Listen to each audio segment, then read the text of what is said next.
Today is Saturday, July 11th, 2015. And we'll take up today another koan, one that we have not looked at before. This is case 17 in Hekiganroku, or Blue Cliff record, PM Blue in Chinese. Shanglin's sitting long and getting tired.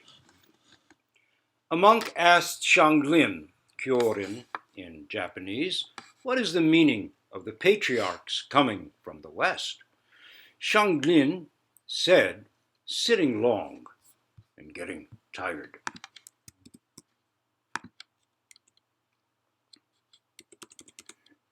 That's the whole case. Quite simple, ordinary, and pretty flavorless. Certainly it has no drama. Some people take this little mondo to mean, aha, I get it, Zen is ordinary. Now I know, Zen. Whatever happens is Zen. However I feel is Zen. But this has nothing to do with it. You'll actually have to sit and sit and sit if you mean to know the meaning of the patriarchs coming from the West. It's not that easy, but it is quite simple. So simple, it's almost baffling, which means it's hard to realize. Yamada Roshi writes about this case. A monk asked Shanglin, what is the meaning of the patriarchs coming from the West? We encounter this question, says Yamada Roshi, quite often. Why did Bodhidharma come all the way from India to China? It means, what was his true intention? Or what is the ultimate meaning of Buddhism? Master Shanglin inherited the Dharma of Great Master Yunmen. In fact, Shanglin was Great Master Yunmen's attendant for 18 years. Yes, 18 years. Great Master Yunmen called Shanglin attendant On because Shanglin's real name was Cho On. Whenever he went into the master's room to serve him a cup of tea, the master would suddenly ask him, what's this? The same questioning would assault the attendant without a break, wherever he was. What's this? This continued for 18 years.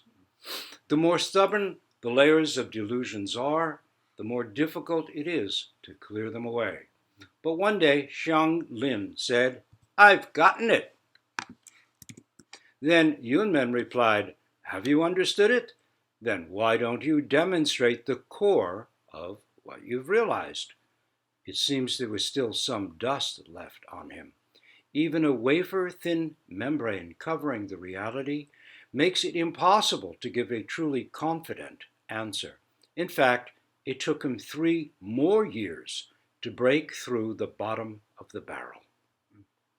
Yunmen himself had attained enlightenment under Master Muchu, Bokushu, Shinson Shuku, Japanese. The master slammed the front door to shut Yunmen out, breaking Yunmen's leg, who on his part shouted, ouch! And at that very moment came to realization. This could explain why Yunmen was so stern with his students. One of the disciples of this Yunmen was Shanglin, and one of his disciples was Chimen, or Chimon, who appears in Hekiganroku case, Chimon and the Lotus Flower. I think that's number 21. Furthermore, one of Chimen's, and it's a very subtle koan, by the way. Eiken Roshi said it may be the most subtle koan in Hekiganroku. Furthermore, one of Chimen's disciples was Master Shui Do, Zecho, who composed the Hekiganroku. Who is the patriarch? It is Bodhidharma. And that was all Yamada Roshi, by the way. Who is the patriarch? It is Bodhidharma, the ex-Indian prince who, late in life, made the then quite hazardous journey from India to China to bring Zen. Buddhism was already there, starting around 100 AD, but Bodhidharma brought something else in the early 5th century. He brought sitting long, getting tired. Those were never the words he used. What he said was vast emptiness, nothing to be called holy. He came from India and brought the highest, purest, deepest teaching, which means the deepest meaning of our own body and mind, our own birth, life, aging, and death. Right now. It was not a history lesson. It was not something that would need to be looked up in a book. It was not a collection of the Buddhist teachings. Sitting long, getting tired, is not about Bodhidharma, who brought what Zen offers, insight into this very life, just as it is. It is not about the Buddha. It is not about Buddhism. It is not about Zen. It is about you and me now, not just in the Zendo, but in our lives. Now, other teachers in China at Bodhidharma's time, around 5th or 6th century AD, those oriented to scholastic study and meritorious practice based on gaining good karma, tried to poison Bodhidharma, to shut up the heresy they saw him speaking, and also to hold on to the students he might take from them. His teaching has been summed up as a special transmission outside the sutras, beyond words and texts, directly pointing to the human mind. What is a human mind? It's your mind, my mind. Directly pointing to the human mind, waking up right where we are, becoming Buddha. What can this mean? How can sitting long and getting tired be the highest, purest meaning, the deepest significance of the Buddha's most profound teaching? How could this be what Bodhidharma, at an advanced age, risked his very life facing the difficulties of crossing the sea from southern India to China to share? That was it? Surely, it must be more than that. Isn't there something more spiritual? Something extraordinary and lofty? Well, there is, and it is summed up in sitting long, getting tired. How long? How tired? How to wake to this and show it personally and directly is what it comes down to. Sitting long, getting tired. You don't ascend to the heavens in rosy clouds. Magical lights don't shine. Flowers don't miraculously fall from the sky. Rather, sitting long, getting tired, chopping firewood, carrying water are miracles. Driving to Wegmans or the co-op and picking up a quart of milk and a roll of toilet paper is a miracle. I'm not glorifying, and I'm not presenting a cliche. If you drive thinking, what a miracle, you may never get to your destination. Noticing the rusted nail heads in a piece of wood, sunlight on leaves, a bird flying, is itself sitting long and getting tired. We may writhe in pain or double over in laughter, sitting long and getting tired. We may fall on the ground overwhelmed by the sheer intimacy of everything. We may shed tears or smile and say, aha, yes, so that's how it is. There's nothing. And there's nothing outside us sitting long, getting tired. A bird flies, how ordinary, how absolutely remarkable. Bird, just bird. Nothing separating us at all. The Buddha, seeing the morning star, exclaimed, wonder of wonders, star! Ordinary miracles. Do we see them? How, after all, do we hear, taste, see colors, think thoughts, imagine the many images that file through our minds? How do we have minds? How do we remember? and recall an event or thought by conscious choice to mind. Blake said that we can do nothing of ourselves. Even digestion is carried out for us by angels. He was once asked, when you look up at the sun in the sky, don't you see something shiny about the size of a round coin brightly glittering there? No, he said, I see a choir of angels singing holy, holy, holy.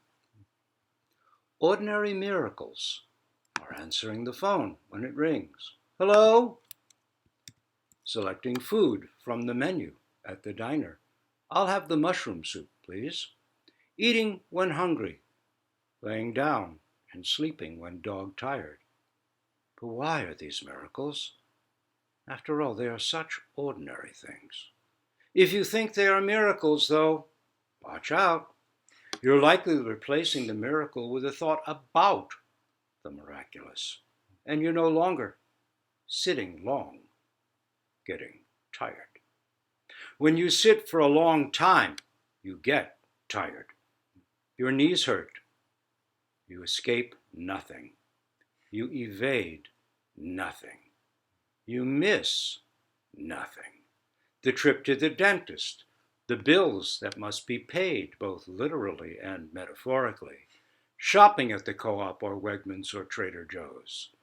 Zen can open the door and point out the way, right where we are. All breath practice, every koan is sitting long, getting tired. When we have an all-day sitting, a zazen kai or a sesshin, we sit long and get tired.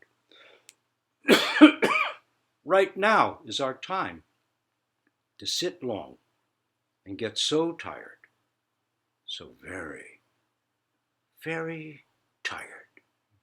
When there is nothing to cling to in our minds, no viewpoint we identify with as the self-centered myself, no one seeing, no one sitting, no inner, no outer, what might we find right under our noses, sitting long and getting tired?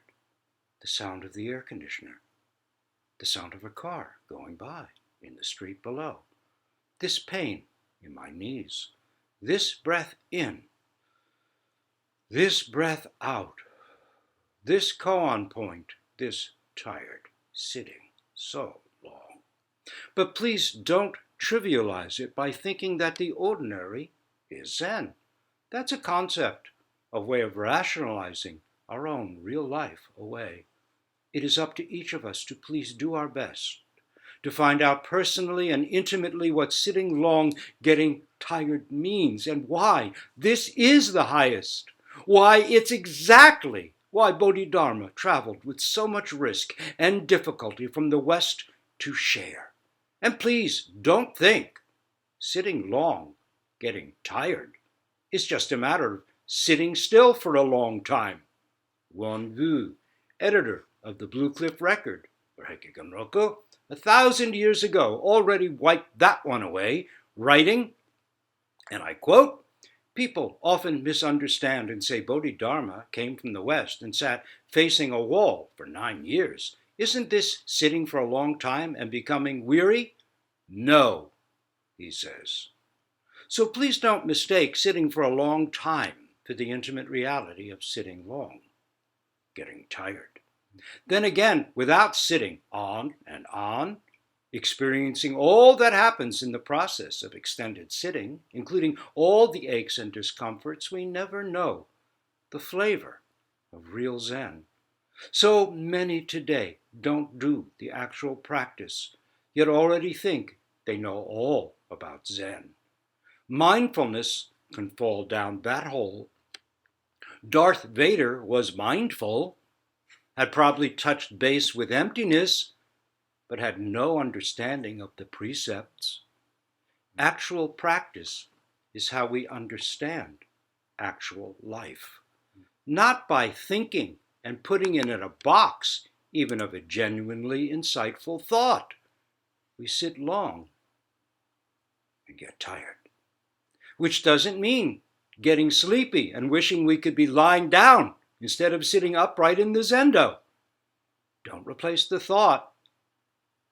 Sitting long, getting tired, is the ultimate meeting with sitting long and getting tired. When you truly wake to that, what do we have? Why did Bodhidharma come from the West? Zen asks us for all, to give all our all, to get so very tired. It won't let us settle for a nice thought or even a profound conceptual insight.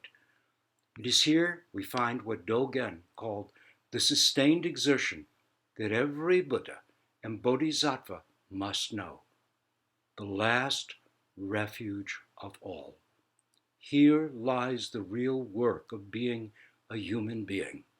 Yet every blossom that opens up and down the street also knows sitting long, getting tired, as does the linden tree in the front yard, or an oak tree 1,000 years ago in great Zhao Chu's front garden. What, he was asked, is the meaning of Bodhidharma's coming from the West? He didn't say sitting long, getting tired. The oak tree in the front garden is what he answered. The oak tree in the front garden. Rose and I and others saw that tree or its descendant on pilgrimage to China when we went to Zhao Chu's monastery back in 2006. Was Zhao Chu talking about that tree? Or how do you see it? How do you see it? And would you show that, please? But there's nothing to believe here, nothing to ponder, nothing to understand, nothing to know. What a relief. What a real miracle. But please, don't turn it into some idea about your practice or about Zen and thereby make a mockery of it. If you do, you'll just be digging poor old Bodhidharma an even deeper grave. Let's just continue on, sitting long, getting tired. Shanglin's expression of the highest way, the deepest teaching, shows itself fully. When the great Tibetan teacher Milarepa wanted to show the highest, most profound final teaching to his close disciple Rechenpa, when he was about to head off to begin teaching on his own, Milarepa lifted his robe and showed him the heavy calluses that had formed on his buttocks from years of sitting on rocky mountains and in isolated caves. Shanglin and Milarepa had never even heard of each other, let alone knew anything about each other's teaching. Yet they seemed to have been on similar wavelengths. They knew about sitting long, getting tired. Yet Shanglin is not giving us anything to emulate. He is simply telling us about our own life, just as it is right now, not simply in the Zendo, but in all life's varied circumstances.